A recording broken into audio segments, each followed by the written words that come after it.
Sir, election कमिशनच्या दिल्लीच्या वेबसाईटवरती एक पब्लिश वोटिंग होते जे आपण सगळे पाहू शकतो. तीच मी एक प्रिंट केलेली आहे आणि त्या प्रिंटिंगमध्ये टोटल वोट्स असतात, टोटल वोट्स काउंट केले जातात. तर त्या टोटल वोट्समध्ये त्यांनी काउंटिंगचा आकडाच जाहीर केलेला नाहीये. त्यांनी असं लिहिलंय त्याच्यामध्ये टोटलमध्ये 1.6 E+07. याचा अर्थ काय? म्हणजे इलेक्शन कमिशनचं जे काम आहे करण्याचं, त्यांनी आपले टोटल वोट जाहीर करायला पाहिजे होते. त्यांनी टोटल वोट बाकीच्या पद्धतीने सगळे केलेले आहेत, म्हणजे other, man, female, total vote किती झाले, पोल किती झाले, पण एक आकडेवारी असते.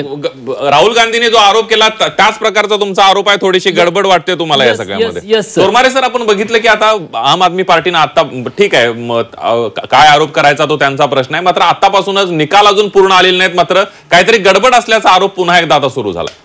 नाही, आता पराभव दिसत असताना आरोप करणं याला काय अर्थ नाही.